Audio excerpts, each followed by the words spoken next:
Hi everybody, and thank you for joining the channel, and thank you for tapping onto this video.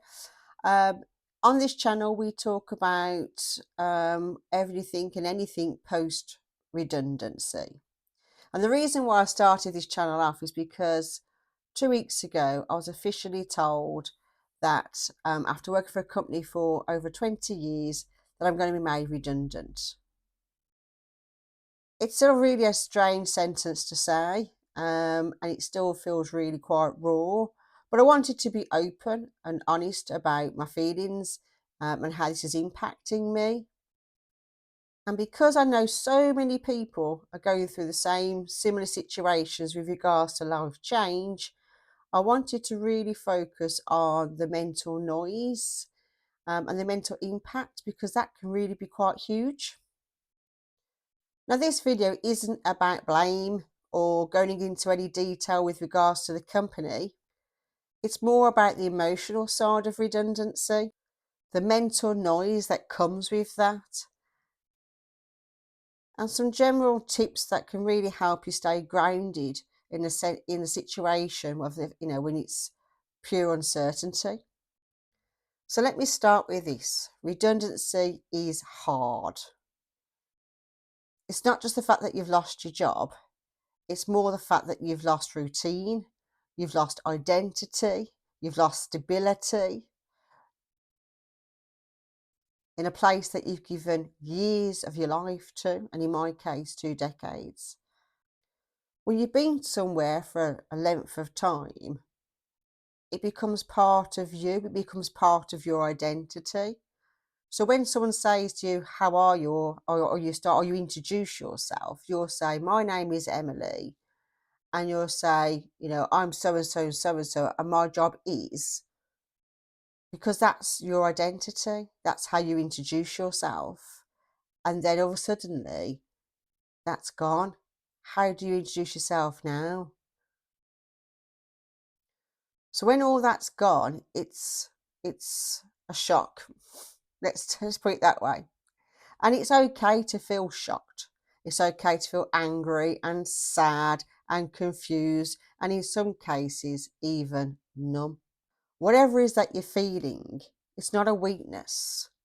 It's just you being human. Now, the one big thing I've noticed in my case is the mental noise. It just doesn't want to shut off.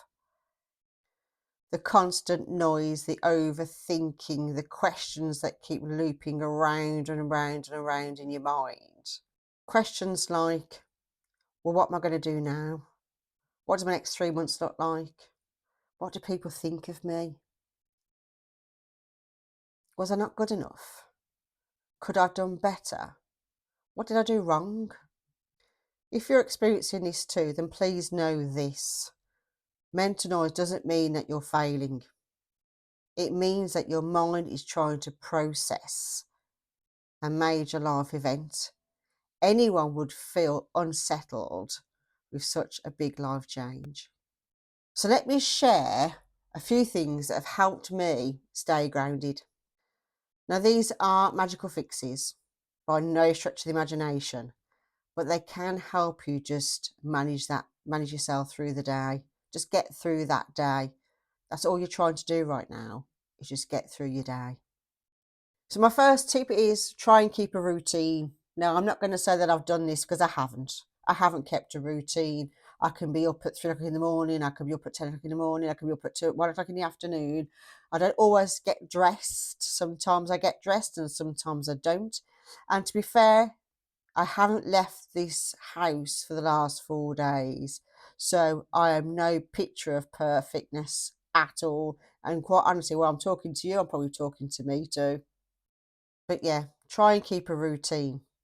Try and wake up at the same time. Get dressed. Go out for that walk.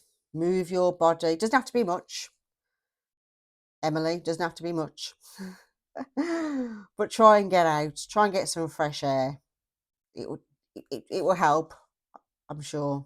Maybe I should do it myself. What routine does, it gives your brain a sense of safety, and everything feels so uncertain. Challenge those thoughts that you're having. actually sit there and challenge them. Now, I've done this one. Sit there and challenge these thoughts. So your mind jumps to the worst case scenario. Pause for a second and ask yourself, is that fact or is that fear? Because 9 times out of 10, in actual fact, probably 10 times out of 10, it's actually fear. There's no fact behind it at all. My third tip is talk to somebody. Talk to somebody that you trust. It can be a family member, a friend, your BFF, or it could be somebody that's going through the same situation as yourself. So if you are going through redundancy and there's other people in your same division or company that are also going through redundancy, then reach out to them because you're not alone. And they will have the same fears of you, and they'll have the same mental talks as you are, the same mental noise. They'll have the same mental noise that you're having, and you'll be able to share that, and you'll be able to support each other. Sharing what you're feeling and thinking isn't you being a burden, it's you being human.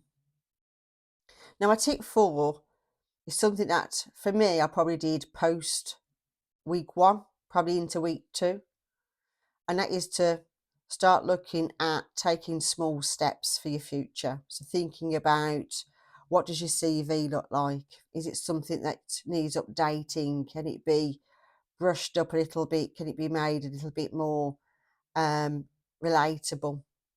Start with looking at your CV. The next one I would do is reach out to somebody.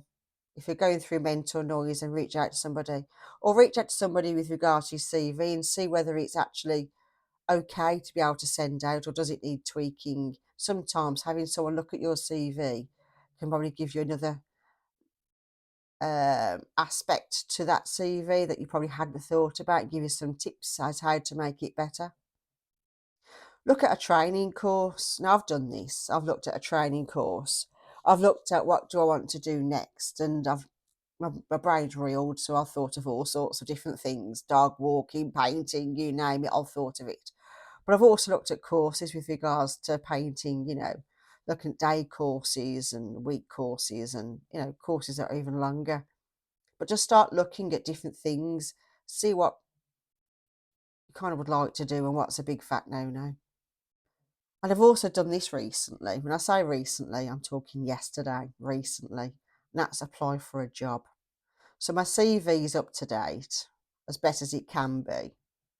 And I'm talking to anyone that's prepared to listen, including yourselves. So my next step is apply for a role. Now, I couldn't have done this 2 or 3 weeks ago, because if I'd have got an interview, I would have failed it, simply because my brain just wasn't in that mindset. I'm still reading, but but mentally I'm a little bit better than I was 2, 3 weeks ago, when it's a case of doors are closed, curtains are closed. I'm under my quilt, pillows over my head, and I just don't want to speak to anybody. I don't want to see the day through. It's just a case of, I'm not here. But I'm better than that now, and I feel that now, by applying for a role, if I did actually get an interview now, I would be in a situation mentally where I could actually go through that interview process.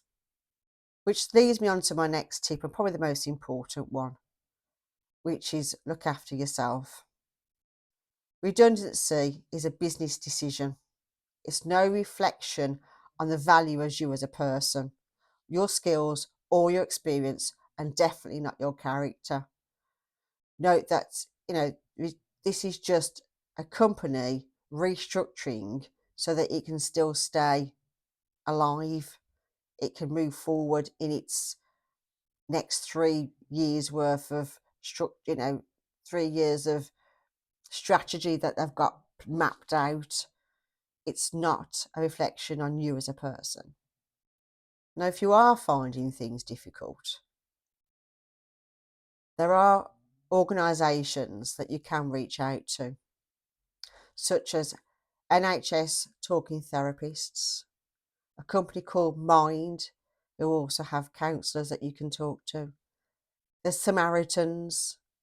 By all means, pick up the phone and talk to the Samaritans. They'll always be at the end of the phone. And of course, there's also your GP. But know this, and I've done it. I've reached out to one of those 4. One was my GP. Know this, it's not a weakness, it's a strength, because you've recognised that you need that little bit of extra support. And having that recognition to know yourself is a strength. And it's something that you should be really proud of, especially when things are just so dark at the moment. So after 2 decades of working for a company, my journey so far has been huge. And it's been difficult, to say the least. I won't pretend it's easy. But I also know this is not the end of my story. I'm 51 years old. I've still got plenty more to give. And it's not the end of yours. We can take this moment and we can breathe through it. And slowly we can build something new. Now, it might take time and it will certainly take patience. But we'll get there. We are all still capable. So if you are going through redundancy just like me, or you're going through any sort of life change, then feel free to share in the comments below. I'd also encourage you to subscribe.